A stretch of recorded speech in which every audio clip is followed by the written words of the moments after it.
parler aujourd'hui Mon accompagnateur rénove copropriété. On voit, on en parle beaucoup en ce moment, hein, cher conférencier de ce sujet, et obtenir les aides à la rénovation. Donc, ce sera un focus spécialement copropriété. Peut-être on peut commencer par un petit tour de table de présentation pour tous les trois, Dimitri, Julien et Quentin. Qui est-ce qui veut On va commencer? laisser Dimitri se présenter. Allez. Ouais, allez, je prends la main. Bonjour à tous, Dimitri Copin. Je travaille pour la société Elio en tant que chargé d'affaires dans l'équipe dédiée aux solutions pour l'habitat collectif, hein. Et donc, du coup, en deux mots, Elio est spécialisé dans le financement de travaux de rénovation énergétique sur toute typologie de clients et donc avec une équipe dédiée sur l'habitat collectif. Et donc, voilà, je suis présent dans ce webinaire pour vous présenter un peu toutes les aides disponibles en copropriété selon les différents projets de rénovation que vous pouvez être amené à mener. Très bien. Quentin. Jules. Et donc, Quentin Sureau, moi, je suis responsable technique de la partie thermique chez ADX Group. Donc, ADX Group, c'est le bureau d'études de l'existant. Et aujourd'hui, moi, je vais donc plutôt intervenir sur la partie technique DPE, PPT, audit énergétique. Super. Et enfin, Julien, je suis directeur développement d'ADX Group. Et donc, dans le développement, il y a les nouveaux sujets. Et pour tout l'écosystème de la copropriété, l'arrivée de la rénovation en masse, de rénovation énergétique en masse, a nécessité l'arrivée de nouveaux acteurs dont on fait partie. On est des acteurs techniques historiques. Et là, on se positionne dans l'accompagnement. Donc, le but, c'est d'échanger avec vous sur cette notion d'accompagnement dans la rénovation énergétique. Parfait. Merci à tous les trois. Je vais repartager mon écran puisque Julien et puis cette conférence est co-organisée avec ADX Group, hein. Merci à vous. Je vais repartager mon écran puisqu'on avait dit, Julien, qu'on commencerait ensemble. Euh, parce que tout part de la loi climat résilience, hein, Julien.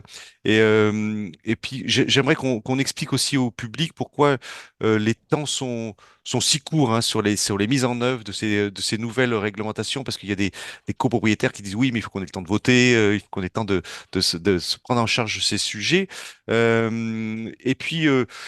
Et puis peut-être aussi repréciser les choses entre les obligations qu'il y a sur les maisons individuelles et les copropriétés, pour que tout le monde y voit clair, parce que là, on va parler copropriété.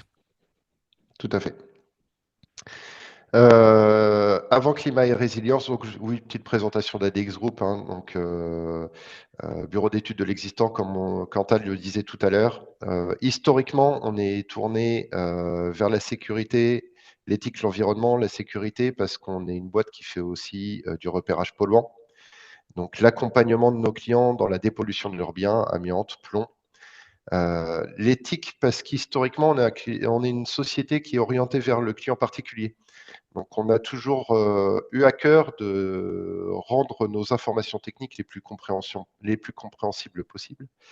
Et l'environnement, parce que au-delà du repérage polluant, aujourd'hui, il y a la prise en compte effectivement du développement durable, de l'amélioration énergétique dans toutes les décisions qu'on prend. Et c'est ce qu'on va voir aujourd'hui. C'est pas forcément un phénomène nouveau, climat et résilience. Ça, c'est le fruit de nombreux échanges sur plusieurs décennies. Et si tu veux bien passer à la slide d'après, c'est ce que nous allons voir. Donc, l'élément fondateur de climat et résilience sont les accords de Paris. Les accords de Paris qui prévoient de ne pas dépasser 2 degrés à horizon 2050, 2100. Et on est à 1 à date avec une cible de 1,5 degré. Ce qui a été identifié dans les politiques d'amélioration, donc de réduction d'émissions de gaz à effet de serre, pour réduire les émissions de gaz à effet de serre, il y a deux leviers. Soit on arrête de consommer, soit on consomme mieux. Arrêter de consommer, c'est un petit peu ce que tu disais avec l'arrivée progressive des interdictions de vente de véhicules neufs thermiques. Alors, ça ne veut pas dire qu'on ne va pas avoir d'autres sources de pollution, mais d'un point de vue gaz à effet de serre, sur ce prisme-là uniquement, on va être assez binaire visiblement dans la réglementation puisque on va supprimer le moteur thermique. Dans le bâtiment, c'est un petit peu plus subtil puisque pour atteindre une baisse significative des gaz à effet de serre, et c'est ce qu'on va voir aujourd'hui, l'objectif est déjà de beaucoup mieux consommer et donc de faire de bons arbitrages dans une rénovation pour baisser drastiquement le besoin de consommation avant d'envisager le remplacement d'un système de chauffage, par exemple, par un autre. Et donc, les accords de Paris, c'est 2015. Mais c'est une négociation qui a abouti, puisque c'est des discussions, si je ne dis pas de bêtises, qui ont commencé réellement en 1995. Donc c'est le fruit de 20 ans d'échanges entre les différents pays qui ont signé les accords de Paris. Et donc on voit que le résidentiel, c'est 18% des émissions de gaz à effet de serre, dont 2 tiers pour les logements. Donc il a été, et vous l'avez tous vu, plus facile de choisir à date une accélération sur le logement, le tertiaire et les véhicules que sur les autres sources d'émissions de gaz à effet de serre. Ça ne veut pas dire que tous les secteurs d'activité ne vont pas être impactés. Il est évident que la transition pour l'industrie va être certainement un peu plus longue que la partie logement, où déjà de sortir les passoires thermiques et d'améliorer l'habitat va se traduire par une baisse significative d'émissions de gaz à effet de serre. Je veux bien que tu passes à la slide d'après, s'il te plaît.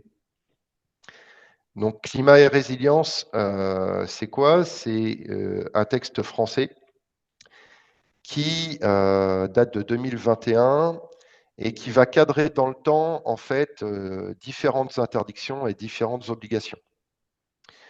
À savoir que climat et résilience, c'est la traduction d'une partie des propositions de la Convention citoyenne pour le climat. Je ne sais pas si vous vous rappelez de la Convention citoyenne pour le climat. C'était une proposition de l'actuel président qui était de réunir des Français, de les former et de leur demander de faire des propositions. Une partie de ces propositions ont été retenues et se retrouvent dans Climat et résilience sur un constat assez important qui est que 4,8 millions de foyers vivent dans des passoires énergétiques. Alors, c'est un chiffre qui est plutôt bataillé, puisque on a le ministère de la Transition écologique qui parle parfois de 5,2. Donc, bon, en fonction des sources, on voit qu'on est entre 4,5 et un peu plus de 5 millions Oui, mais de logements. si on regarde pas l'épaisseur du trait, c'est à peu près 5 millions. Oui, C'est ça, c'est l'ordre d'idée. ouais. Et du coup, dans une loi qui se veut socialement juste, il était logique qu'on commence par poser ce qui faisait qu'un logement était décent ou pas, et ce qui faisait qu'on était énergétiquement précaire ou pas.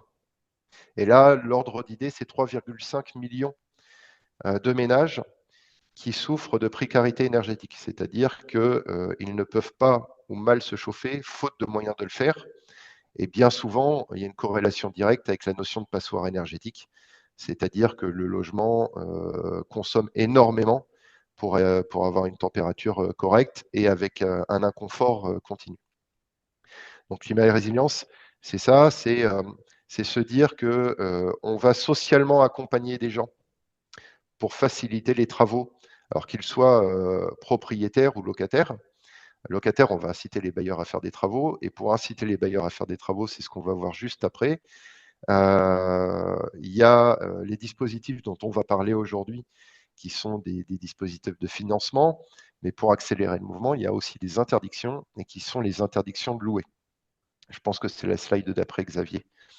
Et juste pour préciser, Julien, Xavier, quand on parle de passoire énergétique, on parle des logements qui sont classés en F ou G aujourd'hui, hein. C'est comme ça qu'on définit les passoires énergétiques. Donc, par rapport au DPE et à la note qu'on va attribuer au logement, c'est les logements qui sont classés F ou G. Voilà, Donc, on donc n'a pas remis la frise chronologique, mais je vais vous la rappeler. Ah si, c'est dans le détail. Alors ça, c'est les obligations de faire les diagnostics. ouais. Je vais laisser Quentin expliquer ces obligations. Moi, je vais surtout parler des interdictions, là, qui sont l'évolution du critère de décence. C'est-à-dire que quand on dit en 2023, on ne met plus en location un bien qui est à plus de 450 kWh d'énergie finale par mètre carré par an, qu'en 2025, on interdit à la location les logements en G, 2028 les F et 2034 les E, c'est qu'au-delà de ça, c'est qu'on se dit que progressivement, ces logements seront considérés comme non décents, donc non louables. Et ça rejoint ce que je disais avant sur la précarité énergétique et sur la sortie des passoires thermiques. Et le E, effectivement, on en a relativement peu parlé ces derniers temps, puisque il y avait énormément d'incitation, de communication sur les passoires énergétiques à date, avec les obligations, notamment dans le logement individuel, sur la mise en vente d'un bien qui était en F ou G, il fallait faire un audit.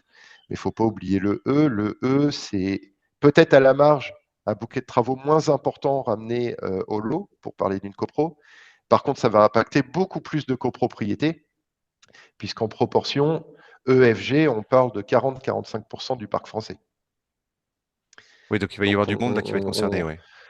si F et G, c'est 15%, on voit que le E va concerner un volume de copropriété beaucoup plus important, même si les travaux ramenés effectivement au lot seront moins forts.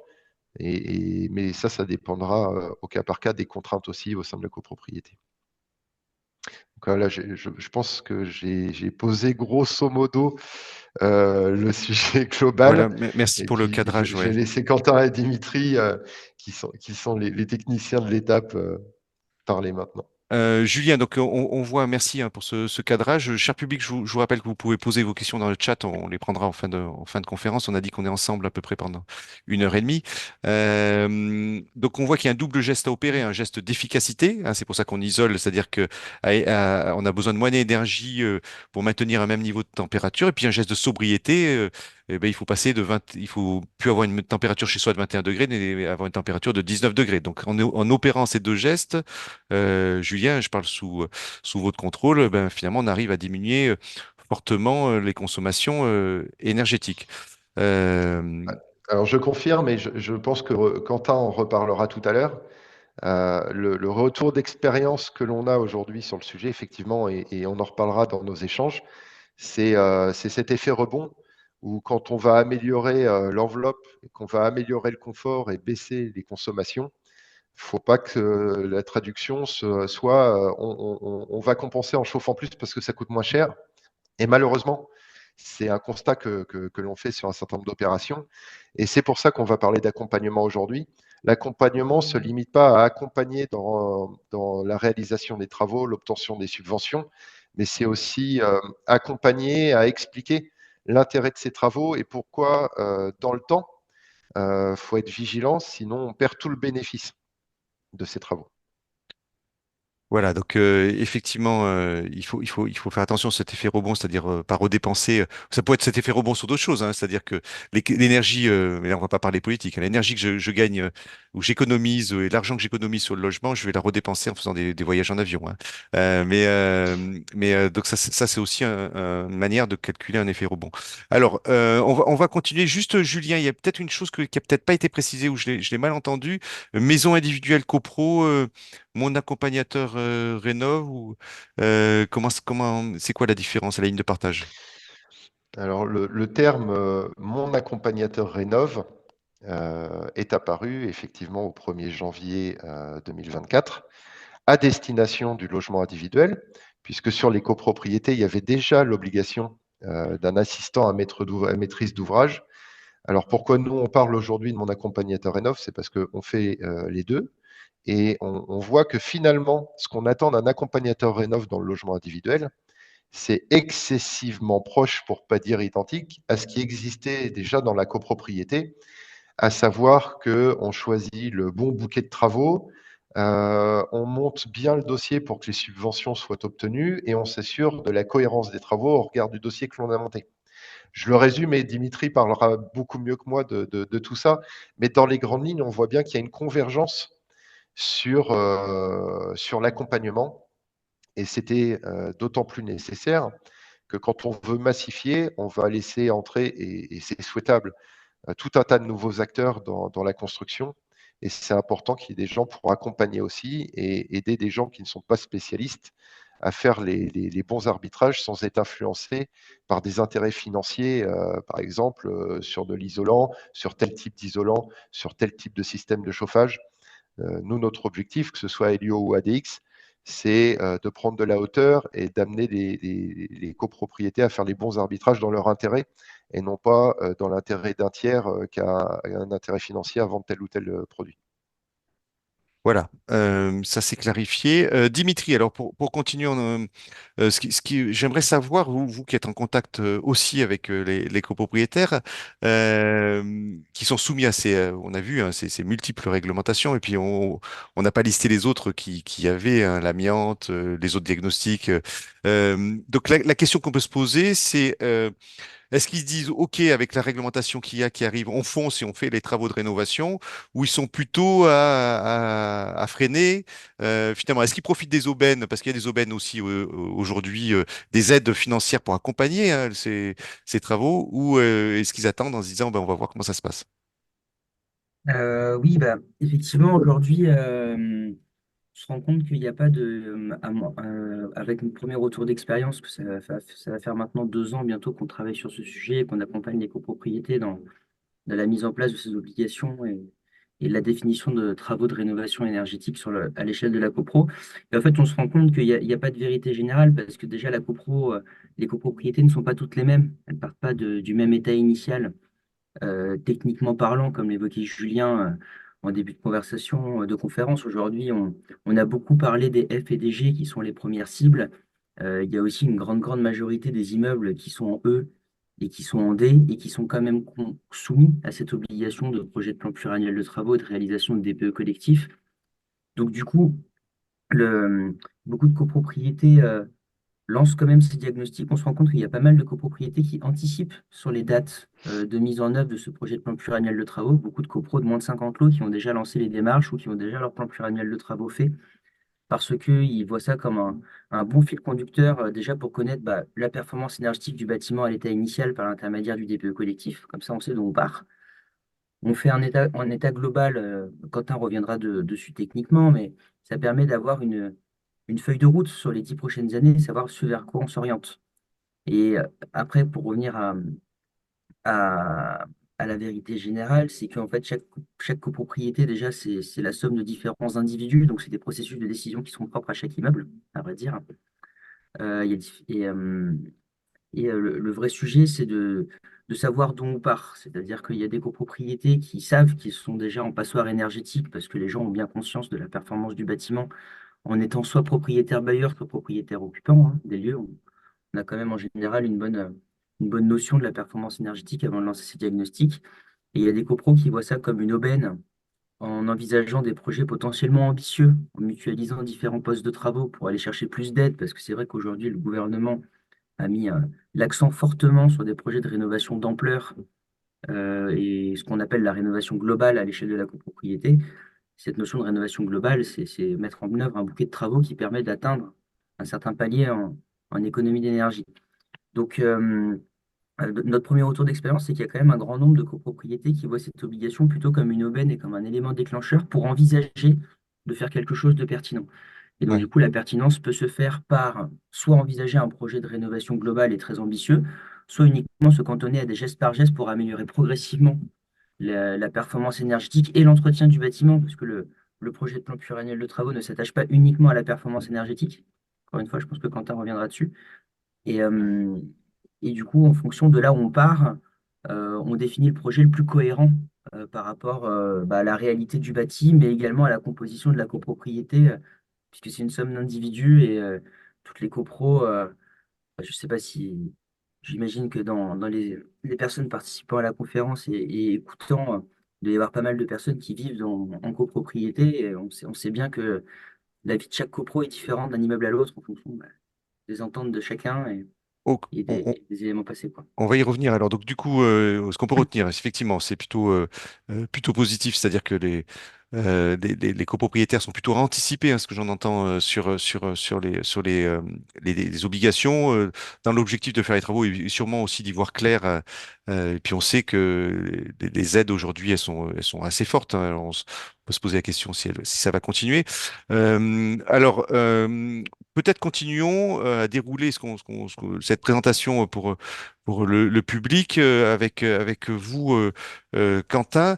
On a l'audit, le DPE, le PPT. Alors, à demi-mot, Dimitri en a parlé. Il y a aussi l'audit architectural. Bon, enfin, un autre terme, vous allez sûrement en parler. Est-ce qu'on pourrait expliquer au public c'est quoi les différences, c'est quoi les objectifs de chacun? Est-ce que on les fait tous converger où ils convergent pas en termes d'objectifs? Voilà, il faudrait quand même qu'on puisse clarifier ça pour notre public. Je crois que vous avez une présentation aussi, hein, Quentin. Oui, oui, oui, tout à fait. Je vais le Tout à fait. partager. Je vous Merci. laisse avancer, oui.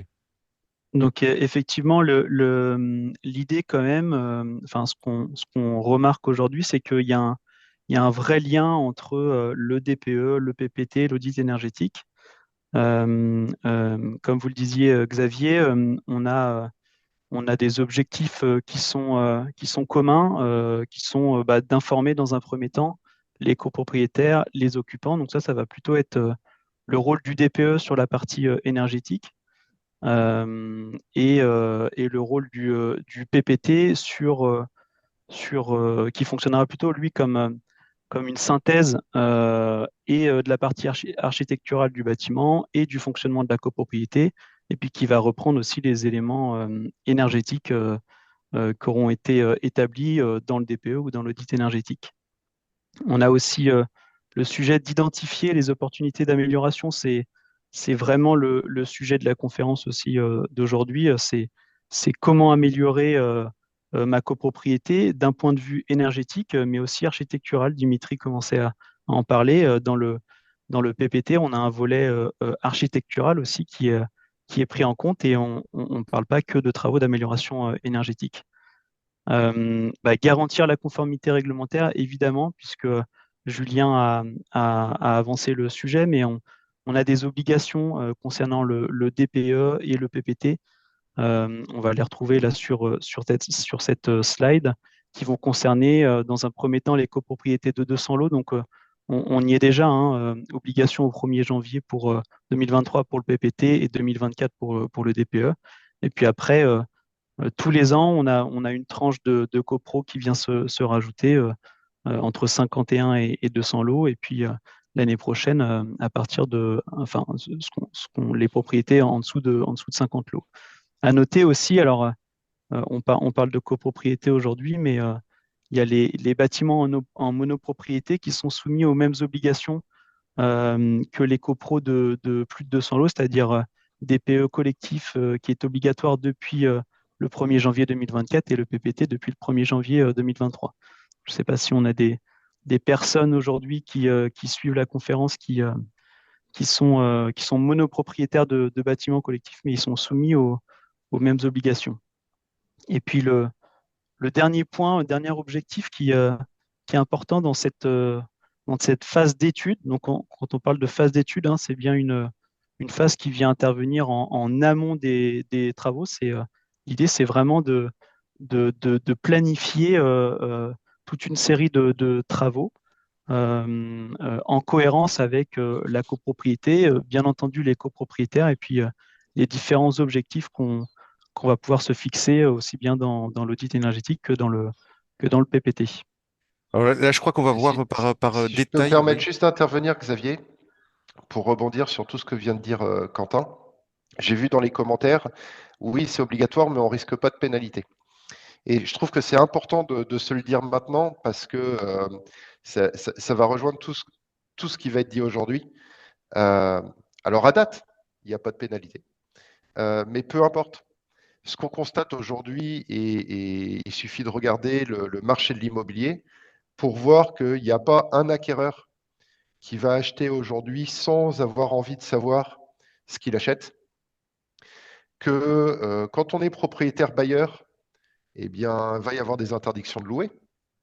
Que si on veut acheter pour louer, eh bien, on va aussi regarder si on va pouvoir toujours continuer à louer ce bien.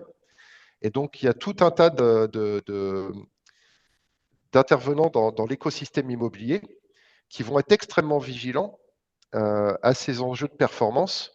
Et je ne crois pas que parce qu'il n'y a pas d'obligation, il n'y a pas un intérêt très très fort à le prendre très au sérieux, puisque dans une copropriété, on est la somme d'individualités, comme disait Dimitri. On a du propriétaire occupant, on a du propriétaire bailleur, certes, mais quand on est occupant, on va vouloir vendre son bien sans dégradation. C'est-à-dire qu'on a une culture de la plus-value dans l'immobilier aujourd'hui. Eh ben, elle n'aura plus lieu si on n'a pas pris le sujet à bras-le-corps. On reparlera plus tard de valeur verte, mais on ne pourra plus louer non plus. Donc, ce n'est pas parce qu'il n'y a pas de pénalité financière aujourd'hui sur le non-respect de l'obligation que c'est pas pire quelque part. C'est-à-dire que si vous ne pouvez plus vendre, si vous n'avez plus d'acheteurs pour votre bien, ou si vous ne pouvez plus louer, je pense que c'est plus important d'un point de vue pénalisation qu'une simple amende du gouvernement. Ouais, on voit que les contraintes Ouais, sont fortes derrière, oui. Je peux me encore une permettre fois, également, effectivement, il y a. Ah, vas-y, ouais, vas-y, juste Dimitri. un petit complément par rapport à ce que vient de dire Julien, c'est effectivement pour les copropriétés qui décideraient de mettre un peu ce sujet de côté parce qu'il n'y a pas de pénalité prévue au texte de loi. Bah, il y a tous les sujets qui vont être évoqués sur la valeur du bien et votre capacité à le vendre correctement ou du moins à hauteur de ce que vous espérez. Mais en complément de ça, on a des premiers retours qui font que les cabinets de notaires, au moment de l'acte de vente, demandent, quand vous êtes sur la vente d'un appartement, demandent dans les documents obligatoires pour l'acte la remise du projet de plan pluriannuel de travaux et du DPE collectif de l'immeuble. On n'est pas à l'abri qu'au-delà du frein sur votre capacité à vendre au bon prix ou au prix que vous estimez bon, il y a une vraie contrainte administrative par rapport au notaire si le document, enfin si le projet de plan pluriannuel de travaux et le DPE collectif n'ont pas été établis. Aujourd'hui, ce n'est pas le cas parce qu'on sait très bien que les obligations arrivent progressivement et que ça va mettre un peu de temps à se mettre en place. Mais peut-être qu'à l'horizon de 2, 3, 4 ans, ce sera peut-être des documents qui seront obligatoires pour pouvoir vendre votre logement. Alors là, Effectivement, on peut faire le parallèle avec le DTA, hein, qu'on connaît depuis de nombreuses années maintenant, le dossier technique amiante qui est demandé à la vente d'un bien dans un habitat collectif. Même chose avec le diagnostic plomb des parties communes. Voilà, c'est des obligations qui sont en train de se mettre en place et, comme disait Dimitri, qui seront bien pris en compte, je pense, par les notaires d'ici quelques années. Alors, on va avancer, Quentin, sur les différentes. Quels sont les contenus des différents types d'obligations, hein, qu'on a décrits, hein. Je vous Oui, repartage l'écran. Alors, on commence peut-être euh, par le DPE, hein, le diagnostic de performance énergétique. oui, tout à fait. Alors, le DPE, diagnostic de performance énergétique, il faut voir ça comme une photo thermique, je dirais, un bilan thermique, mais à un instant précis du bâtiment. L'idée principale du DPE, c'est de pouvoir mesurer, estimer la consommation d'énergie d'un bâtiment et ses émissions de gaz à effet de serre. Donc, qu'est-ce qui est réalisé aujourd'hui par le diagnostiqueur ou par l'auditeur qui va intervenir? Eh ben, c'est sur site, la collecte de tout, sur site et en amont de l'intervention même, la collecte de toutes les informations autour de la thermique du bâtiment, de la structure du bâtiment. Donc, ça va être aussi bien la typologie de murs, est-ce que les murs sont isolés, quel système de chauffage on va retrouver dans les appartements ou en chaufferie collective, les systèmes de ventilation, les types de fenêtres, etc. En complément, je vous le disais, il y a aussi une partie de préparation avant intervention qui va être de récupérer des documents qui pourraient correspondre à des travaux qui ont été effectués sur la copropriété, travaux d'isolation, des travaux de remplacement de chaufferie ou autres. Tous ces paramètres-là vont permettre au diagnostiqueur d'effectuer le calcul, en tout cas d'estimer la consommation d'énergie du bâtiment sur 5 postes qui vont être le chauffage, la climatisation, la ventilation, la production d'eau chaude sanitaire, pardon, et puis tout ce qui va être équipement, enfin, éclairage et équipement auxiliaire. Quand je parlais de ventilation, on va retrouver les ventilateurs de notre VMC, les pompes qui permettent de faire circuler le réseau de chauffage, etc. Donc voilà, c'est sur ces 5 postes-là que le diagnostiqueur va évaluer la consommation d'énergie du bâtiment et donc en découleront aussi une estimation des gaz à effet de serre du bâtiment. Quentin, par rapport à la Euh, précédente version du DPE, il y a eu des évolutions là. C'est ça, c'est l'éclairage qui n'était pas oui, qui était pas compté dans les précédentes versions, exactement. hein, On c'est ça. était sur l'ancienne version du DPE, on travaillait sur 3 postes qui étaient le chauffage, la production d'eau chaude sanitaire et la climatisation. Et donc est venu se rajouter à ça l'éclairage et les consommations d'équipements auxiliaires. Une question parce que celle-ci elle tombe très souvent, Quentin. Là, on est sur le DPE, mais on va pas trop s'attarder sur le DPE. Mais Oui. les personnes qui auraient un ancien DPE, est-ce qu'il est toujours valable ou il faut le refaire? Et puis souvent on nous Alors, pose il la y a, question aussi DPE collectif et DPE individuel. Est-ce que quand j'ai un DPE collectif, je peux m'en servir à titre individuel? alors le DPE, enfin, l'ancien DPE, selon la date à laquelle il a été réalisé, il pourra être valable jusqu'à fin 2024. Euh, voilà. Et pour la deuxième question qui a été posée, Xavier, concernant l'utilisation d'un DPE individuel, là on parle bien de DPE collectif. Donc l'obligation apporte sur le DPE du bâtiment en entier. Le DPE individuel, il portera, en tout cas, il sera obligatoire dans le cadre des transactions vente-location. Donc Mais c'est là, on deux parle bien du diagnostics DPE différents, ouais. collectif. Ouais, ouais. Ouais, ouais, ouais. Le Euh, DPE, alors à savoir, petite précision, le DPE collectif peut découler d'un DPE individuel, c'est-à-dire que depuis un DPE collectif, on peut établir un DPE individuel, donc à l'échelle d'un logement. Mais l'obligation porte bien sur la réalisation d'un DPE collectif à l'échelle de l'immeuble. Voilà, là on a ouvert la boîte de Pandore là sur DPE individuel, DPE collectif, DPE individuel, mais on peut passer d'un DPE collectif à un DPE individuel dans certains cadres, hein, c'est pas dans tous les cas, hein, Exactement, ouais, oui, tout à fait. Tout ça à fait. on va peut-être pas le détailler aujourd'hui, mais on pourra revenir vers vous où vous pouvez poser des questions si vous voulez en savoir plus. Allez, on avance donc du coup sur l'audit énergétique. Oui, Euh, l'audit énergétique, donc la suite un petit peu du DPE, en tout cas le parallèle. Ce qui va changer sur ce sujet, c'est qu'on va avoir des recommandations beaucoup plus précises. Alors, il y a d'autres points qui vont être pris en compte aussi sur la partie relevé sur site pré-analyse. Ça va être globalement les pathologies qui vont être liées à l'état thermique du bâtiment. Donc des problèmes de ventilation, apparition de moisissures, des isolants qui pourraient être mal posés ou des choses comme ça. Donc ça, c'est des choses qu'on va retrouver dans l'audit énergétique. On va retrouver une modélisation thermique au même titre que le DPE. Et puis surtout, ce qui nous intéresse dans l'audit énergétique, ça va être des propositions d'amélioration de travaux d'amélioration énergétique, donc des scénarios de travaux qui vont être établis par l'auditeur de façon assez précise et relativement chiffrée, à la différence du DPE qui va émettre des recommandations de travaux, mais qui ne va pas forcément rentrer dans le détail. Donc là, l'idée, l'audit énergétique, c'est d'établir des scénarios de travaux et de calculer un gain énergétique précis et de réaliser un chiffrage relativement précis sur ce sujet. Voilà.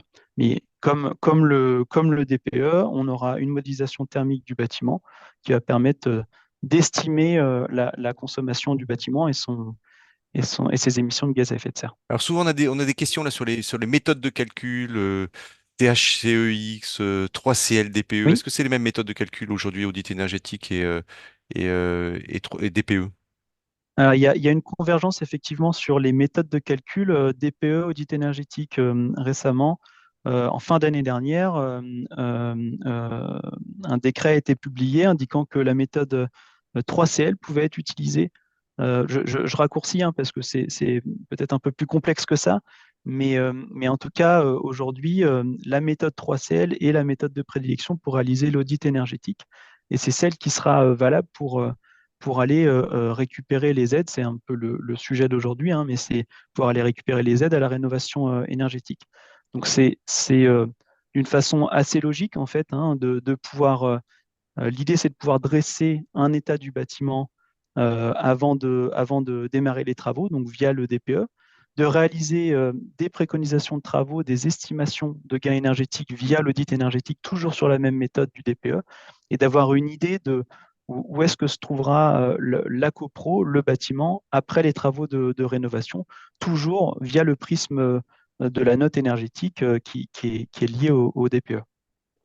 Très bien, allez, on avance. Alors, le plan pluriannuel de travaux, donc ça, c'est Ouais. Alors, la dernière plan brique. pluriannuel de travaux, exactement, la dernière brique qui va rassembler un peu les deux premières.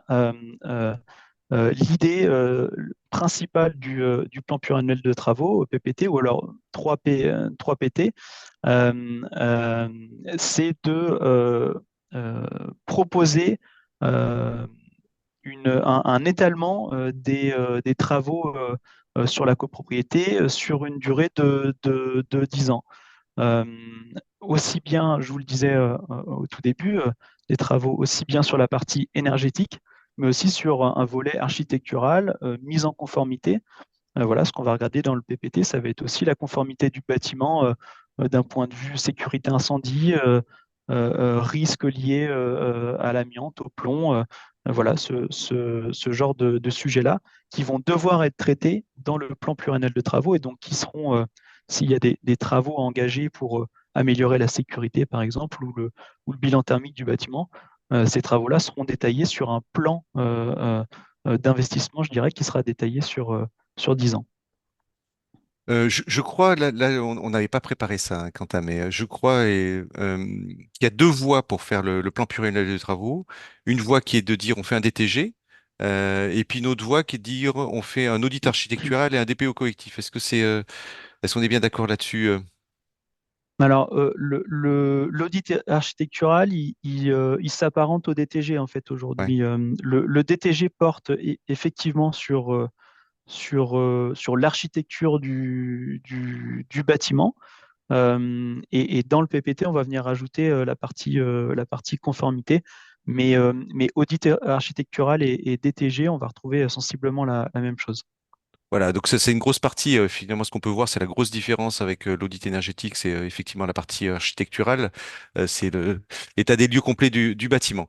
Et donc Oui, maintenant, si on regarde effectivement les différentes phases d'études, effectivement, c'est ce que j'expliquais tout à l'heure. Le PPT, on voit bien en fait sur cette slide, sur cette slide, pardon, le PPT, c'est un petit peu toute l'architecture de la copropriété. On va retrouver tout ce qui a trait aux obligations réglementaires, à l'état des lieux du bâtiment, aux pathologies, aux études structurelles, etc. Et le PPT va venir piocher certaines informations dans l'audit énergétique, certaines informations dans le DPE. Et puis, comme je le disais, l'idée directrice, c'est bien d'établir un plan de travaux sur 10 ans, donc sur la partie énergétique et architecturale. Une petite chose à préciser aussi, qui va nous intéresser aussi aujourd'hui, c'est dans certains cas, on a le PPT qui est demandé pour pouvoir aller chercher certaines subventions à la rénovation énergétique.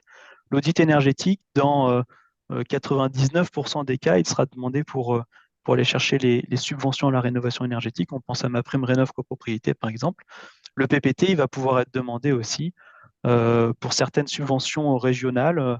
Je pense aux subventions de l'APC, donc l'Agence parisienne du climat, qui va demander la réalisation d'un PPT, d'un DTG, d'un audit énergétique pour aller chercher des compléments de subventions à la rénovation. Et donc euh, tout ça, vous voyez qu'il y a un volet aussi financier qui est très fort hein, quand on parle de PPT et d'audit énergétique. On a bien entendu des scénarios de travaux chiffrés, des dépenses qui sont étalées sur 10 ans, donc qu'on essaye de définir le plus précisément possible. Un calcul de gain énergétique, mais ça passe aussi forcément par le gain financier sur la facture d'énergie. Et puis, bah, on a tout le volet subvention avec bah, la liste des aides financières qui va être détaillée dans l'audit énergétique et préestimée.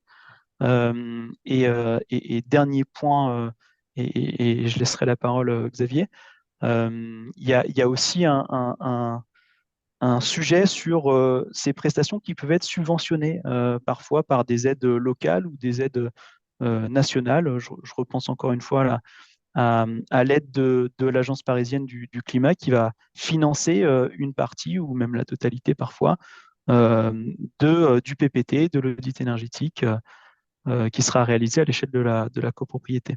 Voilà, donc ce sont des aides, il y a des aides nationales et des aides régionales, et donc là, il faut aller regarder cette granularité, effectivement, cette finesse d'aide. Alors, on va continuer avec vous, Julien, parce que j'avais une question à vous poser. Alors, positionnons-nous dans une logique où là le copropriétaire a dit allez c'est bon on va commencer à faire les travaux. Donc là il y a aussi une personne qui est obligatoire si j'ai bien compris qui est l'AMO. Il y a encore un acronyme, désolé cher, vous allez le décrire et vous allez expliquer, mais aussi sa prestation, c'est quoi cette obligation et c'est quoi la prestation de l'AMO? Donc l'AMO, c'est l'assistant à maîtrise d'ouvrage qui va intervenir non pas sur un volet technico-technique comme pourrait le faire un maître d'œuvre. Il y a aussi des AMO qui sont des AMO techniques, hein. Mais l'assistant à maîtrise d'ouvrage tel que défini dans le cadre de la rénovation énergétique, il va se mettre en lien avec l'auditeur, où il est lui-même auditeur, pour, C'est obligatoire, hein, Julien, il faut le repréciser si on l'a pas dit, mais cet AMO est obligatoire hein, dans ce cadre. pour obtenir ma prime rénov copropriété. Ouais. Ce qu'il faut retenir, c'est que son rôle, il va être essentiellement de s'assurer que le projet de travaux qui repose, la réalisation d'un projet de travaux, on ne va pas se mentir, ça repose sur son financement.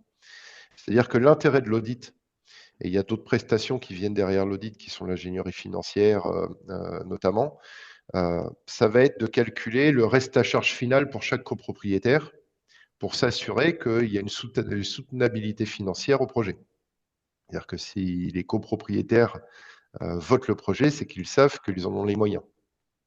Donc avant que l'AMO fasse de l'accompagnement, il y a toute cette phase qui va se situer entre l'audit énergétique, on va définir le ou les bouquets possibles, le ou les subventions mobilisables. Ce n'est pas parce qu'on a identifié les subventions mobilisables aux bornes de la copropriété qu'il n'y en a pas d'autres aux bornes de chaque copropriétaire qui viennent s'additionner. Et donc, il y a quand même cette étape qui est extrêmement importante, qui, là, sous nos yeux, est la recherche de financement. C'est-à-dire que la recherche de financement, c'est pas faire le tour des banques. Ça veut dire regarder aux bornes de chaque copropriétaire son reste à charge individuel pour qu'il puisse se projeter sur la soutenabilité du projet. Et ça, c'est extrêmement important, puisque c'est ça qui va faire l'intérêt du rôle de l'AMO, c'est-à-dire qu'il y a un projet défini, avec un mode de subvention défini, avec des règles de subvention définies.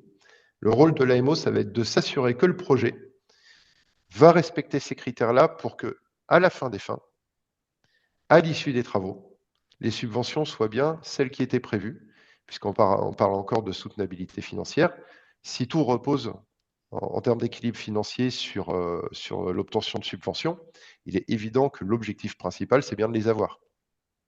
Sinon, ça va devenir très compliqué et les travaux, pour le coup, ils sont réalisés. Donc le rôle de l'AMO, je le synthétiserai comme ça, et même s'il est beaucoup plus vaste, mais je pourrais en parler pendant une journée complète, c'est à partir du moment où le projet il est défini et que le modèle économique de l'opération est défini, son rôle, ça va être de s'assurer que le choix des travaux, le choix des qualifications d'entreprise et la nature exacte de ce qui a été réalisé à la fin, c'est bien en adéquation pour obtenir les subventions qui étaient prévues et qui permettent la maîtrise financière du projet. Même si je peux rajouter plein de petits trucs à la marge, c'est vraiment la mission principale de l'AMO et c'est pour ça qu'il est obligatoire. C'est que son rôle, ça va vraiment être de s'assurer que les travaux qui ont été exécutés vont bien apporter le bénéfice qui était prévu. Et de fait, ben, les subventions y sont assujetties. Si vous variantez en cours d'opération les travaux, c'est-à-dire vous changez par exemple l'épaisseur d'isolant, parce que l'entreprise a décidé de changer l'épaisseur d'isolant. Ben, le point d'atterrissage en performance énergétique va changer. Peut-être qu'on ne sera plus éligible aux mêmes subventions.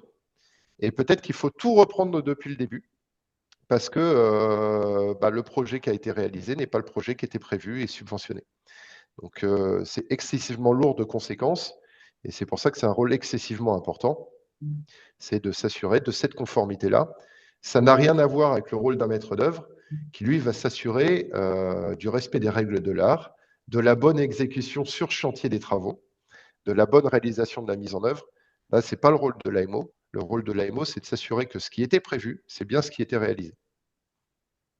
Donc, on peut dire qu'il peut y avoir des variantes. Là, je tire le fil, hein, Julien. Il peut y avoir des variantes d'une entreprise, mais il ne faut pas qu'il y ait un impact sur, à la fois sur le budget et ni sur sur la partie efficacité énergétique. Alors moi, c'est le technicien qui va parler parce que même si j'avais une position plutôt commerciale jusqu'à présent, je suis quand même un technicien de formation. Je ne concevrais pas qu'il y ait une variante sans en avoir avisé l'auditeur Ouais. et l'équipe technique. Parce que ça tient à pas grand-chose des fois, les travaux d'amélioration énergétique. Il y a des effets de seuil, il y a des pourcentages d'amélioration à obtenir. Et je trouve très hasardeux de varianter sans s'assurer qu'au préalable, la variante n'est pas de nature à changer le projet. Donc c'est l'AMO qui est le garant finalement du respect de, c'est ce que vous décriviez, hein, du respect des travaux dans le cadre qui avait été défini. Est-ce qu'il y avait d'autres choses à dire là, Julien, sur cette diapo sur l'AMO? Bah, je vais rebondir sur ce que je disais tout à l'heure, c'est excessivement important, c'est-à-dire qu'on voit bien le point 6, c'est la réalisation des travaux. Donc les travaux sont réalisés à la fin du point 6. Il reste quand même des étapes derrière, qui est la vérification de la performance, et c'est une étape extrêmement importante. Et surtout, et pour moi le plus important, le suivi dans le temps. C'est-à-dire que si s'il n'y a pas un changement de comportement, ou en tout cas une adéquation du comportement des occupants avec le projet, euh, sur le papier, tout ce qu'on a fait était logique, mais ça ne se traduira pas par des économies d'énergie. Et donc, de fait, par rapport à la soutenabilité du projet, d'un point de vue financier, c'est discutable. C'est-à-dire qu'on modélise aussi un retour sur investissement qui est lié aux économies. Donc, si on fait des travaux d'importance pour consommer plus, le bénéfice des économies et le temps de retour sur investissement va être complètement différent. Donc, il y a vraiment une notion pour avoir le bénéfice des travaux, d'un suivi dans le temps, qui va se faire par des relevés de conso, mais qui va se faire aussi par beaucoup de pédagogie. Dimitri, je pense que c'est aussi son quotidien chez Helio, nous c'est notre quotidien chez ADX. De l'étape 1, la prise de conscience, à l'étape 8, bénéfice et suivi, c'est historiquement un métier d'ingénieur. Aujourd'hui, on voit bien que la grosse valeur ajoutée, l'ingénierie, c'est du prérequis. On doit tous être en capacité de traiter techniquement le sujet. La différence aujourd'hui, c'est que dans une massification de projet, c'est la pédagogie qui est la plus importante. Si le copropriétaire n'a pas compris le projet, n'a pas vu son bénéfice individuel, ça n'aura pas lieu. Et ça rejoint deux, trois choses que j'ai vues dans le fil de discussion. C'est qu'effectivement, d'une copropriété à l'autre, il y a des réalités différentes. Si on est bon pédagogue, les copropriétaires vont voir l'intérêt du projet, et il y en a tout un tas, et on en reparlera à l'issue de notre webconférence. Mais au-delà de ça, on voit bien que c'est vraiment un gros sujet, cette affaire de pédagogie. C'est-à-dire qu'il y a énormément de discours qui changent dans le temps. On est le 19 mars. Entre le 1er janvier et le 19 mars, pour ceux qui s'intéressent un peu au sujet, on a chahuté pas mal le sujet du DPE, on a chahuté pas mal le sujet de l'accompagnateur Rénov, on continue de chahuter pas mal les petites surfaces. S'il n'y a pas un vrai échange pour rassurer le copropriétaire et pour lui donner de la visibilité, je pense qu'effectivement, le risque, c'est que les gens se disent il est urgent d'attendre. Et sauf que ce serait très compliqué pour eux à l'avenir. puisque tout l'écosystème immobilier, je reviens dessus, hein, se nourrit de ça aujourd'hui. J'échange beaucoup dans mon quotidien avec des banques, quelles qu'elles soient. Ils n'envisagent plus aujourd'hui de financer un projet qui irait dans la baisse de leur bilan carbone. Il faut savoir qu'une banque aujourd'hui, elle a un bilan carbone. Et donc, quand elle finance quelque chose, ça doit être de nature à ne pas plomber son bilan carbone. Donc, un projet où j'achète un appartement, il y a un projet de travaux pour améliorer la performance, c'est bien. J'achète un appartement où les travaux ont été faits, c'est bien. J'achète un appartement où on ne sait pas où on en est, ça n'aura pas lieu. Il faut savoir le point de départ. Et en fonction du point de départ, ce sera financé ou pas. Et on voit vraiment qu'il y a un changement de mentalité très profond.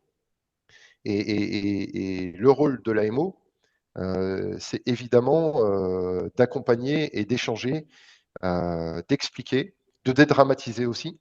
Quand on est copropriétaire, une grosse rénovation, ça peut être très impressionnant. Ça l'est moins quand c'est notre métier. Et donc, c'est d'expliquer aussi le pourquoi du comment, c'est très important.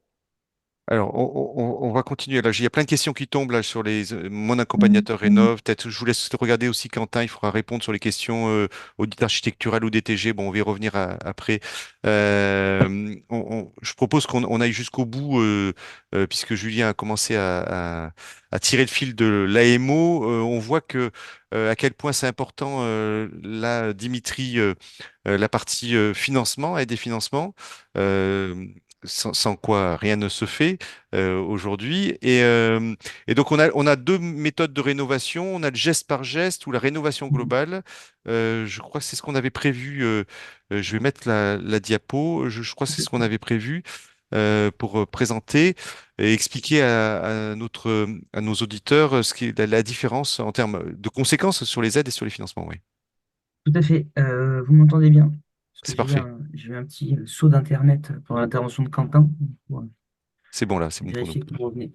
Alors effectivement, comme l'a évoqué Xavier aujourd'hui, Quentin en a un peu parlé aussi sur sa partie technique, sur des projets de rénovation à l'échelle de la copropriété, il y a deux possibilités.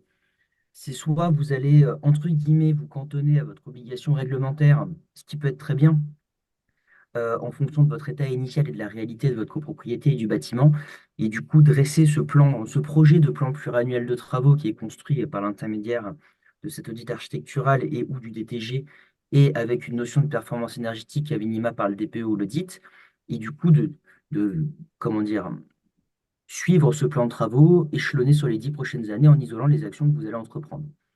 Le fait de rénover par le biais d'une méthode en geste par geste va vous donner droit à un certain nombre de financements que je vais décrire juste après. Voilà, merci Xavier. Et il y a une seconde rénovation qui envisage de mutualiser des postes de travaux pour mettre en place une rénovation performante, donc qui permet de passer un palier de 35% d'économie d'énergie. Alors, si Et pas vous... que, j'ai entendu que maintenant c'était même 50, hein, dans certains cas. Tout à fait, j'y Alors, reviendrai en on va y détail. revenir, hein. C'est le plancher, 35. C'est ça. Si on peut faire plus, allons sur plus. Du coup, sur la rénovation au geste par geste, aujourd'hui, vous allez avoir en fait un seul biais pour vous aider à financer vos travaux de rénovation énergétique.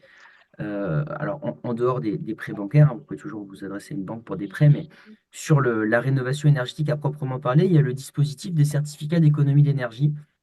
Je ne sais pas si tout le monde est sachant et connaît ce levier de financement. C'est un dispositif d'État porté par le secteur du privé, en l'occurrence les énergéticiens. Ce qu'on appelle les énergéticiens, ce sont les entreprises qui vendent de l'énergie finale aux consommateurs. Donc, ça va être Total, EDF, Engie, tous ces acteurs-là. Et en fait, le gouvernement leur impose de financer, d'engager un certain pourcentage de leur chiffre d'affaires tous les 3 ans dans la rénovation énergétique du patrimoine. Et donc, du coup, aujourd'hui, c'est le premier levier de financement de rénovation énergétique à l'échelle nationale. Ça a financé, il me semble, 15 milliards d'euros sur la dernière période. Et du coup, ça s'attache, c'est un dispositif qui est ouvert dès lors que vous réalisez des opérations de rénovation énergétique, et ce, auprès de tout secteur d'activité. Donc, c'est-à-dire tout industriel, bâtiment tertiaire, résidentiel, exploitation agricole qui réalise ce type de travaux pourra bénéficier de certificats d'économie d'énergie pour aider au financement de ces travaux. Donc, à l'échelle du bâtiment résidentiel et donc de la copropriété, ce qui nous intéresse ici, vous pouvez prétendre à ce financement-là. Il y a ce qu'on appelle des fiches d'opération standardisées par poste de travaux que vous allez engager. Vous allez isoler vos murs par l'extérieur ou l'intérieur. Si les travaux répondent à certaines conditions d'éligibilité de leur technique, comme évoqué Julien, Balavoine sur l'épaisseur de l'isolant installé, ce qui va du coup influer sur la résistance thermique de l'isolant posé, il faut atteindre une certaine résistance thermique pour pouvoir bénéficier de certificats d'économie d'énergie. Ces fiches d'opération standardisées vont, donc une fois qu'elles ont cadré les contraintes techniques pour être éligibles, vont définir un montant d'aide qui est standardisé. Donc, quand on est sur de l'isolation, c'est en fonction du nombre de mètres carrés d'isolant posé. Quand vous êtes sur, mettons, une rénovation de chaufferie, ça va être en fonction du nombre de logements qui composent l'immeuble, et ainsi de suite. Et donc, dès lors que vous allez faire une opération de rénovation énergétique, vous pourrez prétendre à ce financement sur chaque opération que vous allez mener tout au long des 10 années qui sont définies par le projet de plan pluriannuel de travaux. Ces aides, parfois, peuvent être bonifiées sur certains postes de travaux parce que le gouvernement décide de mettre l'accent sur ce poste-là.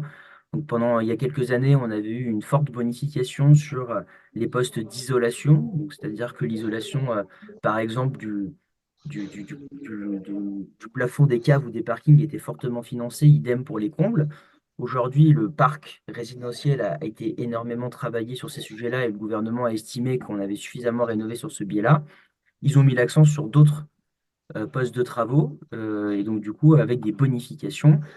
Donc il y a une bonification sur la rénovation globale, j'y reviendrai juste après parce que c'est le deuxième levier de financement. Et en ce moment, il y a aussi une forte bonification sur le chauffage pour les copropriétés notamment avec un fort niveau de financement pour le raccordement à des réseaux de chaleur qui fonctionnent avec plus de 51% d'énergie renouvelable, ou la pose de pompes à chaleur collectives dans les immeubles qui s'y prêtent, parce que malheureusement, on ne peut pas installer ça partout, ou l'installation de chaudières biomasse. Donc il y a des petits accents qui sont mis sur certains postes de travaux, qui deviennent du coup très intéressants.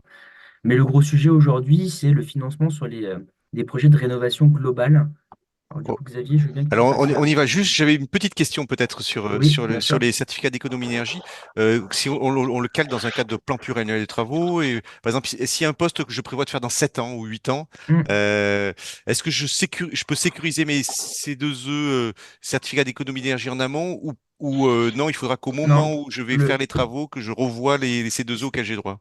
c'est exactement ça. C'est-à-dire que le but du dispositif des C2E, c'est d'avoir un rôle incitatif. Donc, le but, c'est, on vous dit, vous sollicitez un acteur comme Elio, par exemple, qui est délégataire C2E, qui peut vous accompagner sur ce sujet-là.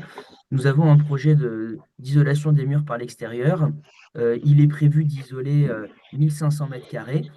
Aujourd'hui, combien de primes C2E vous pourrez me reverser à l'issue de ces travaux? Et donc là, on communique en fonction de la date d'engagement potentiel des travaux, c'est-à-dire si les travaux commencent en mai prochain, il faudra définir votre contrat sur le montant de ces 2 E au moment de l'engagement des travaux. Oui, Après, donc une fois, c'est à suivre. c'est Donc à finalement, l'engagement, ouais, c'est effectivement. ça, Donc, ouais. si vous avez aujourd'hui projet de faire ce même ravalement de façade, mais qui ne va pas démarrer en juin prochain, il démarrera dans 3 ans, il faudra ressolliciter l'acteur C2E au moment de l'engagement des travaux, parce que ces fiches d'opération qui définissent les montants d'aide notamment sont amenées à bouger. Alors, ça ne bouge pas toutes les 2 semaines, hein, mais tous les 2, 3 ans, les fiches d'opération peuvent bouger. Il peut y avoir des systèmes de bonification qui arrivent sur certaines fiches. Donc, effectivement, pour sécuriser vos C2E, c'est au moment de l'engagement des travaux. Puis derrière, une fois que le contrat est défini, on vous versera la prime à l'issue des travaux qui a été convenue au moment de l'engagement, sous condition que les travaux réalisés soient bien conformes à ce qui avait été prévu initialement. Auquel cas, il y aura une modification des C2E qui peut être plus élevé si vous avez plus isolé en termes de surface, ou moins élevé potentiellement si finalement vous avez isolé que 1000 mètres carrés sur 1500, qui était Et- prévu initialement. Et donc, on a expliqué que les premiers projets de rénovation pour entretenir et améliorer votre copropriété, c'était de faire les actions au geste par geste sur les 10 prochaines années. Le second levier, c'est d'envisager de mutualiser plusieurs postes de rénovation énergétique d'un coup pour atteindre un certain palier d'économie d'énergie. Donc effectivement, ce calcul, comme l'a expliqué Quentin, se fait uniquement par la réalisation d'un audit énergétique. Le DPE collectif aujourd'hui ne suffira pas pour envisager ce type de projet parce qu'il ne va pas définir des scénarios de travaux avec l'économie d'énergie précise qui va être mise en face. Donc aujourd'hui, sur les certificats d'économie d'énergie, vous avez deux possibilités. C'est soit vous vous engagez, mettons, 5 postes de travaux différents qui vont vous permettre d'atteindre le fameux palier de 35%, soit vous décidez de faire les C2E en utilisant chacune des fiches d'opération de chaque poste de travaux que vous réalisez. Donc c'est l'équivalent de faire du geste par geste en termes de financement, mais juste que vous avez tout fait en même temps.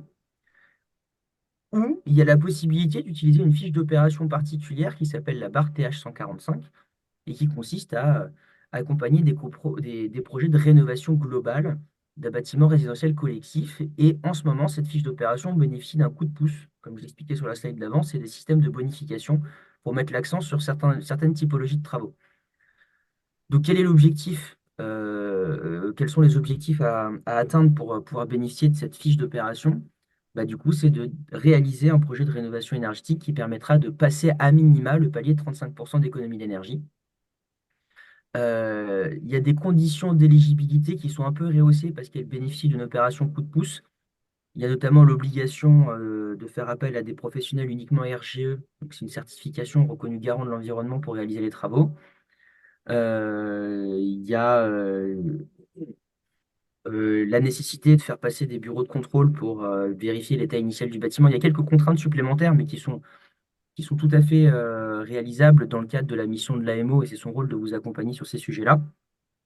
Et du coup, le montant de l'aide, cette fois, ne se calcule pas sur des montants forfaitaires, ça se calcule sur l'économie d'énergie réalisée par l'intermédiaire du projet.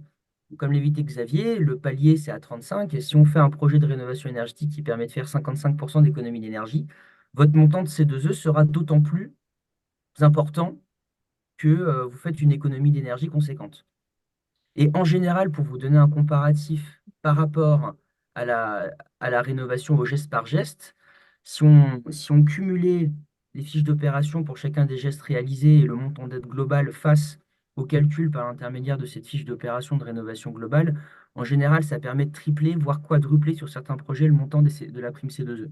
Donc, Ah oui, c'est pas négligeable. quand on passe au global par rapport à si on avait fait geste par Exactement. geste. Donc, Grâce à la bonification coup de pouce, ça hmm. permet de tripler, voire quadrupler sur certains projets le montant d'aide. Donc, c'est pas négligeable, parce que comme on l'explique au début, sur ce genre de projet, c'est quand Hmm. même le nerf de la guerre de savoir comment le financer.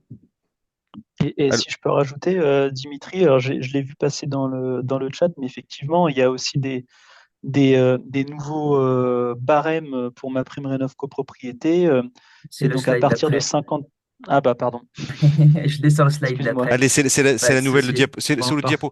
Ouais, On avance sur la diapo. Alors du coup, ouais, allons-y. Dimitri, Donc, mais pour bien comprendre, c'est quand même Ah, c'est pas la super. même chose les aides ma prime rénov non, que les aides rénovation globale C2E. tout à fait. Et donc c'est voilà. Je vais y revenir. C'est quand vous êtes sur du geste par geste, du coup, vous avez que des C2E potentiels. Les C2E sont également mobilisables sur des projets de rénovation globale. Donc, ça fait un premier levier de financement quand vous êtes sur un projet de rénovation globale. Mais il y a un deuxième levier de financement quand vous êtes sur un projet de rénovation globale qui a été évoqué un peu plus tôt dans la conférence. C'est ma prime rénov copropriété. Donc, il y a ma prime rénov individuelle qui est un peu plus connue nationalement et qui a Mais aujourd'hui. excusez-moi Dimitri, ça se cumule avec la Ouais, tout précédente ou à pas? fait. Donc ça Tout se à fait. cumule, hein, c'est pas et ou, c'est pas C'est ou, et. c'est et. Tout à C'est et, fait. hein. Ah, Les ok. deux aides se cumulent et ils ont quand même été relativement malins, c'est-à-dire que l'objectif en termes d'économie d'énergie, le palier pour débloquer cette aide sont alignés. Donc, c'est-à-dire qu'il faut définir un projet de rénovation énergétique qui va permettre d'atteindre 35% d'économie d'énergie à l'issue du poste de travaux. C'est pour ça que ces deux aides peuvent se cumuler. Donc, ma prime rénov copropriété, je vous ai listé ici l'ensemble des critères d'éligibilité, qui ont d'ailleurs été revus, comme l'a évoqué Quentin, au 1er janvier 2024. Donc, il faut que ce soit des copropriétés qui soient composées à majorité de résidences principales, à hauteur de 65%. Il faut que la copro soit inscrite au registre des copropriétés. Il faut que les travaux soient réalisés par des artisans qui aient la certification RGE. Il faut définir un bouquet de travaux qui permet à minima d'atteindre 35% d'économie d'énergie. Et vous êtes obligé de faire appel à une prestation d'assistance à maîtrise d'ouvrage pour vous accompagner sur ce projet. Et du coup, il y a les AMO qui peuvent vous accompagner doivent être enregistrés auprès de l'ANA pour pouvoir justement faire la demande d'aide au nom de la copropriété auprès de l'ANA. Et donc, c'est le rôle de l'AMO, comme l'a expliqué Julien, de vérifier que le projet qui est engagé respecte bien tous les critères d'éligibilité que je viens d'évoquer précédemment pour qu'il n'y ait pas de mauvaise surprise et que vous puissiez bien bénéficier de cette aide dans le cadre du financement de ce projet. C'est Et ce qui donc est, c'est ça, ce qui est le cas pour vous, hein, ADX Group, hein? oui, et Elio également. Et donc ça répond à une question du chat hein, qui demandait qui peut être AMO. Il faut être enregistré auprès de l'ANA. Donc mon accompagnateur Rénov, donc, qui est dédié plutôt, en tout cas l'agrément est dédié au logement individuel, peut être aussi AMO en copropriété, mais c'est pas automatique. Il Tout à faut Et dans fait. être l'autre sens non enregistré plus, auprès de c'est pas l'ANA. automatique. Oui, Exactement. C'est c'est- dans, dans un cas, l'AMO est enregistré auprès de l'ANA, et dans le cas de l'accompagnateur Rénov, qui est lié à ma prime Rénov, donc pour les propriétaires individuels, là c'est un agrément ANA. Donc c'est pas tout à fait les mêmes flux et les mêmes référencements et les mêmes obligations. Donc non, c'est pas automatique entre les deux.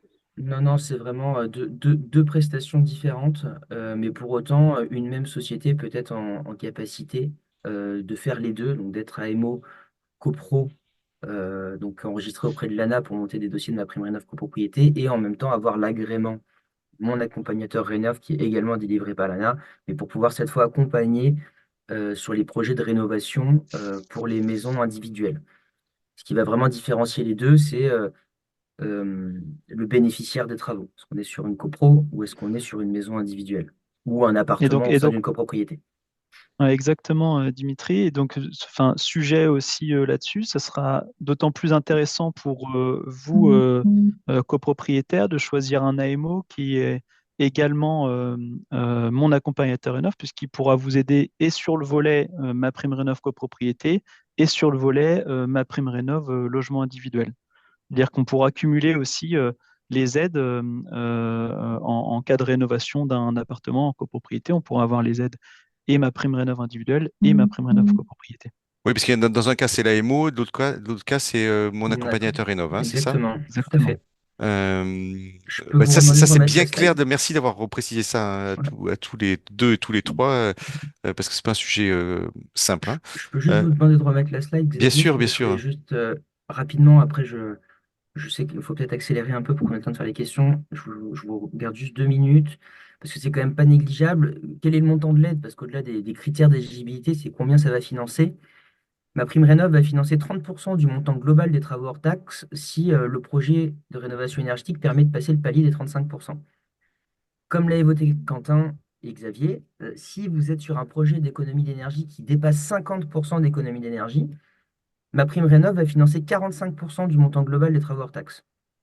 Ce à quoi vont se cumuler les C2E, comme on l'a évoqué précédemment. En plus de ça, si vous êtes sur un projet où le bâtiment est de part d'une étiquette passoire énergétique, donc je prends un exemple très concret, on est sur un bâtiment en G, on fait un projet de rénovation énergétique qui permet de faire 60% d'économie d'énergie, et à l'issue de ce projet-là, on arrive en D, et bien à ce moment-là, en plus, vous avez une bonification de 10% du montant des travaux hors taxes qui rentrent dans l'enveloppe MaPrimeRénov', parce que vous sortez d'une étiquette passoire. Donc ça voudrait dire que sur un projet comme ça, MaPrimeRénov', à lui seul, copropriété, financerait 55% du montant global des travaux hors taxes. Et en plus de ça, viennent se cumuler la prime réno globale des C2E. Donc on arrive Oh, quand même à des niveaux de financement qui peuvent potentiellement passer 60-65% financés par des dispositifs d'aide, ce qui est non négligeable. c'est ça, les C2E, on peut dire qu'il y a aussi une quinzaine de pourcents en plus. Ouais, C'est juste pour donner une ordre de grandeur, hein. entre 5 et 15, on va dire, Ouais, selon c'est ça. l'économie d'énergie et la surface du Ouais. bâtiment. C'est vraiment très, très propre à chaque projet. C'est pas comme ma prime rénov qui est socle par rapport au montant global des travaux. Puis il y a aussi, C'est tout type de travaux là, hein. Là, on prend toute l'enveloppe des travaux, on regarde que les travaux alors, de c'est les performance travaux de énergétique. rénovation énergétique. Il y a une liste exhaustive qui a été Ouais. communiquée par l'ANA de travaux induits qui sont hors énergétique qui peuvent rentrer dans l'enveloppe des travaux. Donc ça, c'est à regarder finement, hein, avec. Exactement. Et c'est le but de l'AMO dans son plan de financement de regarder tout ça pour pouvoir faire un montage financier sur quelle est la cote par travaux, quelles sont les aides mobilisables, ma prime rénov, C2E, éventuellement aide le CAD, et redescendre tout ça à la cote par travaux pour que chaque copropriétaire puisse savoir exactement combien va être son reste à charge. En plus de ça, alors je ne l'ai pas mis, il y a des bonus possibles prévus dans ma prime rénov pour les copropriétaires qui sont dans les cadres modestes ou très modestes. Donc du Ouais. coup, eux, sur leur code par travaux, par le dispositif de l'ANA, ils pourraient avoir des aides supplémentaires. Et en plus de ça, ma prime rénov copro finance 50% de la prestation de l'AMO. Donc on voit quand même que tous ces paliers qui ont été rehaussés au 1er janvier 2024 on montre bien la volonté du gouvernement de pousser à fond la rénovation globale en incitant d'autant plus les copropriétés à envisager des projets de rénovation ambitieux et qui permettent de faire de forts gains énergétiques. Et juste rapidement sur la dernière slide d'après, euh, parce qu'il y a bien effectivement tous ces leviers de financement qui peuvent financer plus de 50% potentiellement des travaux, mais comment financer le reste à charge? C'est quand même le vrai sujet. Et aujourd'hui, le gouvernement a mis en place un éco-prêt à taux zéro qui est aligné sur les critères d'éligibilité de ma prime rénov copropriété et du coup qui permet aux copropriétaires de financer son reste à charge sans taux, sans intérêt. Donc on arrive, et ça c'est le but de l'AMO, d'arriver à, comme je le disais, à votre code par travaux, c'est 20 000 euros. Vous avez 60% qui est financé par ma prime rénov, les C2E et les différents dispositifs. Il vous reste X euros à financer et par l'intermédiaire d'un éco-prêt à taux zéro, vous allez devoir rembourser 50 euros par mois pour financer ces travaux-là. Donc la question qui se pose derrière, c'est pour le copropriétaire de savoir, est-ce que moi aujourd'hui, dans ce projet-là, je suis capable de financer 50 euros par mois supplémentaires sur mon budget mensuel pour financer ces travaux-là. En même temps, mon effort réel, il sera certainement inférieur à 50 euros, parce que je vais faire une économie de charge peut-être de 25 euros. Donc mon effort réel quotidiennement, ça sera 25 euros par rapport à mon budget actuel. Est-ce que pour 25 euros par mois, je suis en mesure de financer ça et du coup améliorer mon confort de vie, réduire mes charges et potentiellement revendre mon appartement un peu plus cher en cas de volonté de revente, parce que, on va en parler juste après, la valeur verte que Julien voulait évoquer. Et quand je suis propriétaire bailleur, eh ben, je pourrais potentiellement continuer à louer mon logement parce que j'aurais sorti mon appartement des étiquettes passoire. Voilà, c'est très clair. Merci. Dimitri, là, vous aviez trois diapos, elles étaient bien utiles et claires pour clarifier. Une petite remarque là, je la prends de Nathalie qui dit effectivement que les montants des aides sont plafonnés, hein, attention, est-ce que Oui, c'est le cas? oui, Elle oui, nous précise, Nathalie, que c'est 25 000 euros, ma prime rénov copropriété, hein, de peut-être supérieure à 25 000 euros par logement. Est-ce que c'est bien ça? alors, je vais vous dire le montant exact. Effectivement, c'est 45% d'un plafond. Je vous demande juste un instant, je vais les avoir là. Je dis plus la tête. Ça veut dire que sur 30%, c'est plafonné. Donc, ma prime rénov à 7 500 euros par logement. Donc, ça fait 30% de 25 000. Et 45%, ça fait un plafond à 11 250 euros. Voilà, donc il y a des plafonds qui interviennent. Ça vaut pour les C2O aussi, les plafonds aussi. Ah non, alors, les C2E, il n'y a pas de plafond. C'est vraiment par rapport à l'économie d'énergie qui est réalisée. Et c'est non plafonné. Voilà. Après, Euh, aujourd'hui, sur des projets de rénovation globale, on se rend compte qu'en moyenne, la cote par travaux, c'est à peu près c'est entre 20 et 25 000 euros. Donc en fait, le plafond de 11 250 euros permet de financer 50% comme annoncé quasiment quoi. Julien, j'aimerais quand même qu'on reprécise la prestation, l'accompagnement entre un AMO, mon accompagnateur Rénov, finalement, euh, pas tant pour faire la promotion, mais en tout cas pour bien expliquer au public ce qu'il doit faire et comment il est accompagné. Ce qu'il faut faire, c'est effectivement choisir déjà des professionnels qui sont référencés. Mon accompagnateur Rénov, c'est sur le site de France Rénov. L'AMO, ça va être, je crois, sur le site de l'ANA, de mémoire. Et ensuite, c'est surtout de prendre en compte ce que souhaite faire la copropriété. C'est-à-dire que au-delà du rôle de l'AMO et ou de l'accompagnateur Rénov, qui eux vont juste faire une courroie de transmission entre un projet et sa réalisation, c'est déjà de savoir sur quelle base on va se situer. Donc en fonction de la partie financière qui va être simulée, ça c'est ce qu'on évoquait tout à l'heure, mais c'est surtout sur l'intérêt qu'on cherche dans cette rénovation. Je rappelle juste les bonnes règles d'une rénovation. En priorité, ça va être l'isolation de l'enveloppe, parce que mieux on est isolé, moins on va consommer, quel que soit le générateur, que ce soit une chaudière gaz, une pompe à chaleur, des radiateurs électriques et j'en passe. C'est moins on a besoin de puissance, mieux c'est dans tous les cas. Bien ventilé. Et ensuite seulement on se pose la question de comment on chauffe et comment on produit de l'eau chaude sanitaire. C'est l'abaissement de la puissance nécessaire qui est le plus important, et c'est ce que disait Dimitri quand il parle de rénovation globale. On ne peut pas prendre de bonnes décisions techniques si on ne cherche pas à réduire au maximum la puissance nécessaire, quel que soit le vecteur qui va permettre de chauffer et de faire de l'eau chaude sanitaire. C'est vraiment ce qu'il faut retenir. Malheureusement, dans les communications, j'entends trop souvent que la pompe à chaleur, c'est le remède miracle, et puis on commence par une PAC, on verra après. Sortez-vous ça absolument de votre esprit, c'est une hérésie technique. La PAC ne fonctionnera pas de toute façon si on n'est pas bien isolé, ou alors ce sera pire puisqu'on consommera encore plus. Donc vraiment, c'est prendre les choses dans l'ordre, c'est on améliore la performance de l'enveloppe, on ventile bien son bâtiment, et enfin on choisit des générateurs qui sont plus performants que ce qu'on avait avant, mais on peut très bien équiper, auquel cas on ne va pas y toucher pour le moment.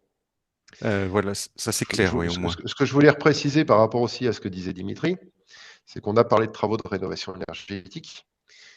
Ma prime rénov, ce n'est pas que ça. C'est aussi l'opportunité dans l'ensemble des travaux de traiter les pathologies du bâti. C'est-à-dire qu'on ne va pas faire de travaux de rénovation énergétique si on a des pathologies, parce qu'on va faire plus de mal que de bien. Donc au préalable, on va traiter les pathologies du bâti. Ça peut être de la fissuration, ça peut être des remontées capillaires, ça peut être des problèmes de moisissure, ça peut être un peu tout, mais on va traiter l'intégralité des pathologies qui sont en lien avec les travaux d'amélioration énergétique. Il y a l'amélioration du confort qui est prise en compte, et ça c'est extrêmement important. Il y a évidemment à l'issue des travaux un bénéfice en termes d'économie d'énergie et de valeur verte. Je pense que tout le monde est à l'aise avec la valeur verte, c'est-à-dire que plus un bien est vertueux dans sa consommation, plus il va être attractif à la vente. Et surtout, et ça je vais peut-être laisser 2 minutes Quentin expliquer cette notion-là, parce qu'on n'en a pas parlé, ça on va prendre en compte aussi dans ma prime Rénov CoPro, tous les travaux induits. C'est-à-dire que j'ai parlé de pathologie et de travaux induits. Pathologie, intuitivement, tout le monde comprend que c'est des désordres liés au bâtiment. Les travaux induits, c'est tous travaux nécessaires pour mettre en œuvre les travaux d'amélioration. Et ça peut être assez vaste. Et ça aussi, c'est dans les subventions. Quentin, si tu veux bien en parler 2 minutes, je pense que c'est hyper important. Oui, pour donner quelques exemples, dans les travaux induits, c'est tous les travaux qui vont être nécessaires pour la mise en place des éléments liés à la rénovation énergétique.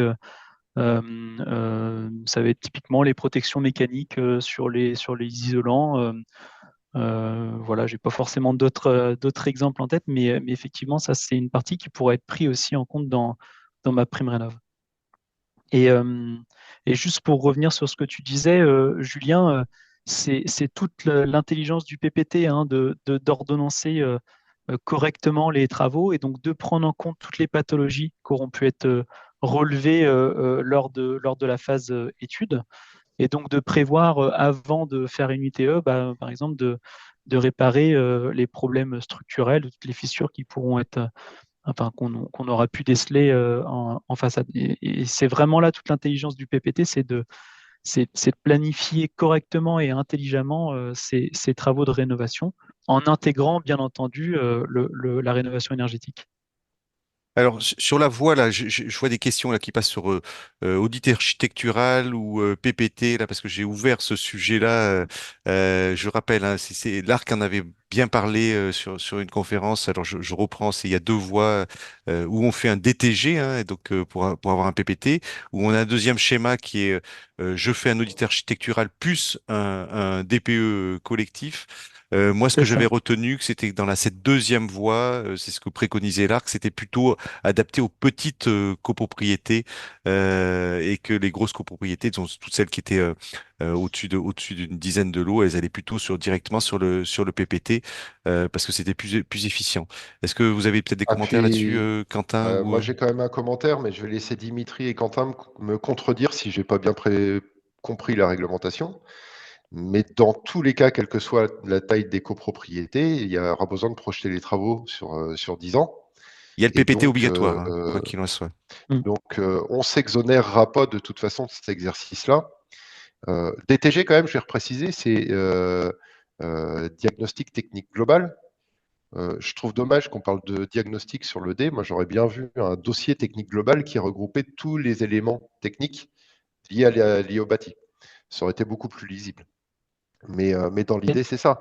On fait un état des lieux et on projette des travaux. Et pour faire ça, il faut de la donnée. La donnée, elle est thermique. Il y a le DPE, il y a l'audit. Je vois que Quentin veut rebondir. Non, non, non, non, et effectivement, je confirmais, enfin, je voulais confirmer ce que tu disais, Xavier. Le DTG, lui, va embarquer et le volet architectural et le volet énergétique avec le DPE collectif. Euh, le diagnostic architectural, il va se concentrer euh, beaucoup plus précisément sur, comme son nom l'indique, la partie architecturale, sans forcément prendre en compte le volet énergétique. C'est pour ça que c'est important de le coupler à un DPE collectif. Voilà, donc, mais là, ce qu'on pourra conseiller à notre public, à notre cher public, c'est de revenir vers vous hein, s'il y a des questions, parce il y a que des cas particuliers après hein, sur la rénovation Et bien énergétique, sûr. et donc ça, il faut que vous en discutiez. Donc, sur les diapos qu'on vous enverra, d'ailleurs, j'en profite, hein, cher public, vous aurez les diapos en fin de conférence, vous répondrez à un questionnaire de satisfaction, et en contrepartie, on vous envoie les diapos et vous aurez les coordonnées de Julien, de Quentin et de Dimitri aussi dans les diapos. Est-ce qu'il y avait d'autres questions? Alors, qui peut être MAR en copro? Est-ce qu'un MAR en maison individuelle peut être MAR en copro? On y a On y répondu, a ça, hein. répondu ça. Ça. Oui, Oui. on y a répondu. Alors, une question de Pierre-Loïc avec un MOE, maîtrise d'œuvre. Le syndic considéré comme AMO, aide à la maîtrise d'ouvrage, et Solia pour la recherche de financement. Sommes-nous dans les clous pour les aides J'ai de ma prime répondu, rénov'? j'ai répondu dans le fil de discussion et je vais rebondir là-dessus. En aucun cas, un syndic peut être AMO. Ouais. Dans l'instruction de ma prime rénov', copropriété, c'est bien écrit, noir sur blanc, un syndic ne peut pas être AMO d'une opération sujette à subvention. Là, dans le cas présent, en fait, c'est Solia l'AMO, de ce que je lis. Ok. Donc, il y a déjà un AMO et c'est Solia. D'accord. Mais ça, c'était Après, bien de préciser que le syndic ne peut pas, hein. ouais. Après, en précision, il y a des sujets où il faut faire un peu attention avec Solia, parce que c'est des acteurs nationaux qui ont des mandats de délégation publique sur des missions d'AMO qui sont financées. Mais il faut faire attention à l'ensemble de sa mission AMO. Est-ce qu'elle prend vraiment en charge, parce que en général, ce sont des prestations qui sont prises en charge par les collectivités. Est-ce que dans le cadre de ce mandat de délégation, Solia va vraiment chercher tous les financements possibles? Est-ce qu'ils vont aller avec vous, copropriétaire, jusqu'à l'obtention de l'éco-prêt à taux zéro? Ce n'est pas toujours le cas. Parfois, il faut faire appel à un AMO privé pour aller un peu chercher ces prestations complémentaires qui sont toujours inclus dans le cadre d'une prestation complète d'un AMO privé, mais dans le cadre de mandats de délégation qui ne vont pas toujours chercher l'ensemble des financements disponibles. Donc voilà, faut demander à Solia qui vous accompagne si dans le cadre de leur mandat, ils vont chercher tout ça ou pas. Ouais, voilà, il faut regarder le détail de la prestation de l'AMO. Merci de cette précision. Il y avait voilà, une question de Sylvie. Si après avoir réalisé l'audit énergétique en 2016 et un DPE en 2022, la copropriété décide d'engager une rénovation globale, est-ce finalement elle a besoin de réaliser le PPT, ou il est de facto réalisé à travers l'audit énergétique qu'elle a fait précédemment? Parce que vous savez qu'avant 2017, il y avait obligation de faire un audit énergétique Oui, tout à fait. Ouais. et un DPE. Alors, Quentin? Et donc, non, le PPT sera à refaire. Le PPT, c'est une obligation qui est relativement récente. Et donc là, on parlait audit et DPE. Donc, c'est le volet le volet, pardon, énergétique, mais il y a tout le volet architectural, sécurité, etc., qui devra être analysé et donc repris dans le PPT. Donc, il y a nécessité de réaliser un PPT pour se mettre en conformité avec la réglementation. Allez, il y a une question que j'aime bien, mais Seconde, je sais que vous seconde avez... Ah, pardon. précision, juste là-dessus, je suis désolé, parce que vous avez évoqué l'utilisation d'un audit énergétique qui date de 2015 pour monter le projet de Mm. rénovation globale. Malheureusement, il faudra refaire également l'audit énergétique. Alors, soit le demander une actualisation à la personne qui l'a fait, soit faire venir quelqu'un de nouveau, parce que 2015-2024, on est sur 9 années d'écart. Le bâtiment, Mm. il a dû évoluer. Les Il s'est méthodes peut-être de un peu calcul aussi. dégradé. Les méthodes de calcul ont évolué. Il y a peut-être des travaux qui ont été réalisés sur la copropriété depuis la réalisation de ce diagnostic, de cet audit. Du coup, aujourd'hui, l'état initial du bâtiment n'est pas celui qui est décrit dans le rapport d'audit. Donc, il faudra refaire une prestation pour justifier d'un programme de travaux par rapport à l'état initial aujourd'hui, qui permettra d'atteindre les paliers demandés par l'ANA. Et si vous déposez un dossier auprès de l'ANA avec ce type d'audit, votre dossier MaPrimeRénov sera retoqué. Ah oui, parce que finalement, là, Mm. vous précisez, on n'en a pas beaucoup parlé, Dimitri, c'est ce point de départ, cet état initial, il est hyper important parce que c'est là-dessus qu'on se base pour déterminer la performance, hein. Exactement, et c'est un peu le fil conducteur de tout ce qu'on s'est dit. C'est effectivement l'état initial, il faut partir de diagnostic et d'audit pour définir du projet de rénovation globale par rapport à quelque chose qui est cohérent par rapport à la réalité. Si vous arrivez avec un audit qui date d'il y a 4 ans, votre bâtiment n'est plus le même. Vous vous faites Donc retoquer, après, là. Ouais. arbitrage à avoir sur à, à quand on considère un audit comme étant trop ancien. Ça, c'est plutôt Quentin qui sera en mesure de répondre, parce que moi, je suis spécialisé financement. Techniquement, je ne suis pas ingénieur thermicien. Mais, et puis, question à poser Ça- auprès de l'ANA aussi, voir eux, quel est leur Bon, deadline. alors, je ne saurais pas répondre précisément sur à partir de quand on considère que l'audit ça va vraiment être du cas par cas, hein, là. Par contre, je préciserai une chose, c'est que dans l'audit énergétique, c'est un point qu'on n'a pas forcément abordé, mais il y a aussi un volet d'enquête occupant. Et c'est un volet qui est très intéressant pour déceler d'éventuelles pathologies, en tout cas dresser peut-être une orientation sur la rénovation qu'on va aborder. Et dans ce cas-là, une enquête occupant qui aurait été réalisée en 2016, pour moi, elle aurait plus beaucoup de valeur par rapport à ce qu'on pourrait retrouver aujourd'hui. Donc, c'est vraiment nécessaire d'actualiser l'audit énergétique. Allez, des questions que j'aime bien, mais qui est plus compliqué pour vous. C'est quoi le coût là? Il y a Olivier qui dit c'est quoi le budget AMO pour une copro de 50 lots pour assister les copros et 50 copropriétaires? Alors, c'est pour donner à peu près des échelles de grandeur hein, pour que notre cher public puisse se rendre compte. Et puis, cette question, elle vaut pour mon accompagnateur Rénov copropriété, hein. On a compris qu'il pouvait y avoir deux missions, hein. Non, non, mais c'est la même en réalité. Et moi, je vais inviter Quentin et Dimitri à plutôt répondre sur la base de la prise en charge de ma prime rénov et du plafond d'honoraires qui correspond à ces 50% de prise en charge, qui permet de se faire une idée du budget finalement. Ouais, effectivement, sur la partie AMO, il y a une partie, il y a 50% de la prestation qui peut être pris en charge par MaPrimeRénov', avec un plafond, si je ne me trompe pas, Dimitri, qui est à 600 euros hors taxe par logement. Pour les C'est-à-dire que copropriétés de plus de 20 lots et 1000 euros pour les copropriétés de 20 lots ou moins. voilà. Donc, ce qui veut dire que là, la question était tournée pour une copropriété de 50 lots. On dépassera logiquement pas les 600 euros hors taxe par lot pour un accompagnement AMO. Ça, c'est Sachant que du sur coup, toute la durée, hein, du début, AMO, pour définir les aides en amont et puis le suivi des travaux, hein, c'est ça? oui, ah ouais, tout à fait, toute la prestation d'AMO. Et donc, donc, il y a 50% qui peut être pris en charge par MaPrimeRénov'. Et après, localement, il y a aussi des, des subventions qui peuvent être accordées. J'ai en mémoire là un dossier récent à Toulouse qui prend il me semble, alors, je crois que c'était Toulouse, oui, qui prend les 50 pour la métropole de Toulouse, qui prend les derniers 50% de reste à charge à la copro. Donc, en gros, la prestation d'AMO est financée à 100%. Rapidement, avant de terminer, c'est vrai qu'on n'en a pas trop parlé, mais aujourd'hui, les collectivités ont mis en place des dispositifs d'aide au financement, des études initiales qui permettent d'avoir le PPT, l'audit énergétique. Donc, il y a à Paris, Bordeaux, Nantes, Nice, toutes les grandes métropoles l'ont mis en place, et même des collectivités plus petites.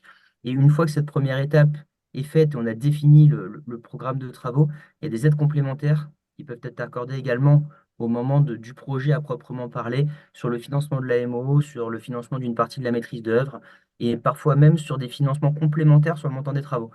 Et ça, il faut se renseigner auprès de votre ALEC, c'est l'agence locale de l'énergie et du climat la plus proche de chez vous qui pourra vous accompagner et vous expliquer les différents leviers de financement locaux auxquels vous pourrez prétendre dans le cadre de ces projets. Une question, elle est il y a plein de questions, hein, on va pas pouvoir toutes les prendre parce que je vois, on a Non, mais déjà il y en a deux Vas-y. qui seraient intéressantes parce que je pense qu'elles rebouclent toutes. c'est revenir sur cette histoire de PAC et de ce qu'on fait à l'issue des travaux. Et je vais répondre sur la PAC. La question, c'est n'est-ce pas problématique que la simple présence d'une PAC améliore considérablement le DPE? C'est Si, Nicolas, hein, et qui pose c'est cette pour ça question-là, hein. voilà, et c'est pour ça qu'on s'entoure de professionnels qui savent que on peut faire dire ce qu'on veut à un DPE, et c'est bien la nature de tout ce qui fait débat aujourd'hui et qui fait l'ouverture des JT. C'est pour ça qu'on met des vrais professionnels derrière un PDF. C'est-à-dire que on peut écrire ce qu'on veut, mais on en est responsable. Et donc, prescrire une PAC sans améliorer l'isolation, c'est une faute technique. Et c'est pas parce que le DPE permet ce mode de calcul que les professionnels sont censés jouer là-dessus. Et donc, le but de mon accompagnateur Rénov, le but de l'AMO, c'est que vous soyez entouré de gens qui vont vous conseiller pour pas faire justement des raccourcis qui se paieront très cher derrière. C'est-à-dire que de toute façon, si vous êtes dans une copro, vous engagez des travaux et il n'y a pas de bénéfice aux travaux, je pense que les AG vont être animés à la suite, quoi. J'ajouterais Faut qu'il même, y ait un bénéfice.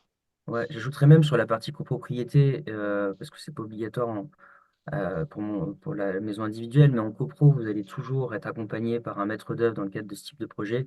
Et sur la pose de pompe à chaleur, au-delà de la pertinence énergétique, comme l'a justement évoqué Julien, où c'est un non-sens d'installer ça quand on n'a pas traité l'enveloppe, il y a aussi des contraintes techniques d'installation avec la pose d'extracteurs d'air et potentiellement le changement de radiateur sur l'ensemble de la copropriété.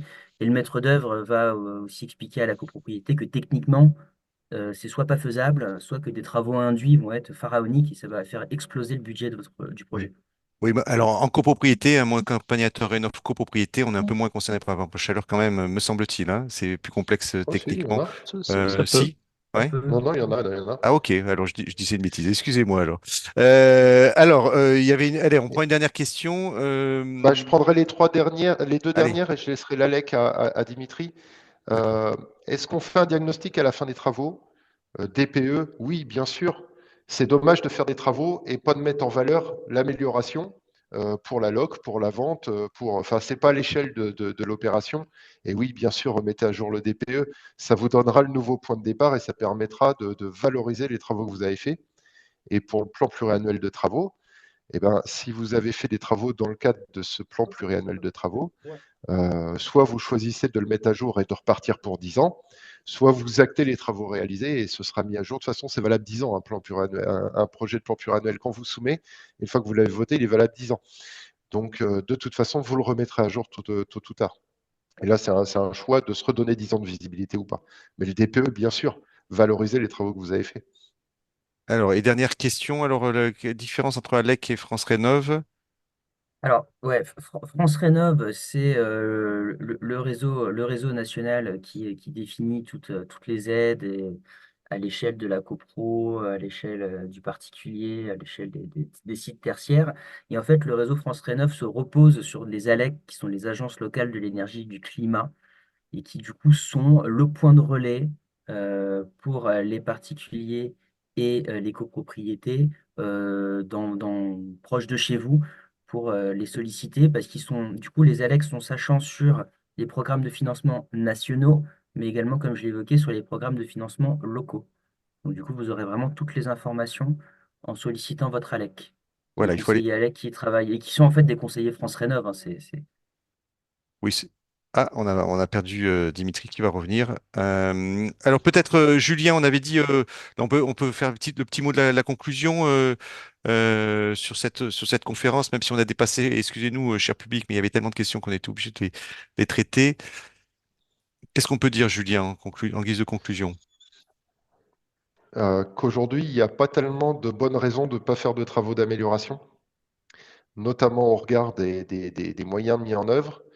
Le timing est court, certes, mais justement anticiper en sollicitant des professionnels autour de vous pour faire du DPE, écrire votre projet de plan pluriannuel de travaux, faire l'audit, se donner de la visibilité. Dans le cadre d'une copropriété, la décision peut prendre du temps. Donc, plus tôt vous allez faire les études, plus tôt vous allez vous donner de la visibilité, et moins vous aurez le sentiment d'urgence d'être en retard par rapport à ce que vous auriez dû faire.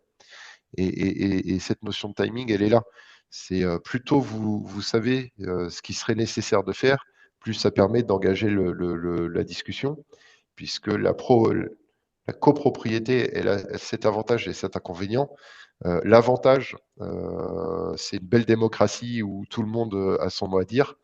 L'inconvénient, c'est que c'est une belle démocratie où tout le monde a son mot à dire. Mais justement, ça s'anticipe. Et pour avoir les allers-retours et pour échanger, faut pas faire tout au dernier moment, ça sera très compliqué sinon. La valeur verte, on n'en a pas parlé. C'est quoi le montant de valeur verte qu'on peut avoir sur des Il n'y logements? a pas de, il y a pas de montant, c'est lié à chaque commune, c'est lié à chaque zone de chalandise, c'est lié c'est très subjectif. La valeur verte, c'est la valeur qu'on veut bien donner à un bien qui est plus vertueux. Donc, je n'ai pas trouvé, moi, de récentes statistiques. Je ne sais pas si Quentin, toi, t'en as vu passer. Il y a les Euh, notaires qui avaient fait Ce une qu'on étude là-dessus, constate, non? ouais, ce qu'on constate habituellement, c'est 20% de valeur du bien, enfin, d'augmentation de valeur du bien une fois qu'il a été rénové. Alors, quand on parle de rénover, c'est rénovation globale, hein, énergétiquement parlant. Donc, Voilà, donc voilà, c'est le chiffre qui avait été sorti, je crois, il y a 1 ou 2 ans. ouais, c'est les notaires qui avaient sorti cette étude-là. Mm. Voilà, en tout cas, merci tiens, ça y est, Dimitri revient. Merci à tous pour, chers conférenciers, pour cette présentation. Dimitri, un petit problème, mais on vous a eu. Et puis sur la partie principale, c'était un grand plaisir de vous avoir, Dimitri. Merci beaucoup, Julien. Merci beaucoup, Quentin. Bonne fin de journée et à très bientôt. Alors, Quentin, Julien et Dimitri et cher public.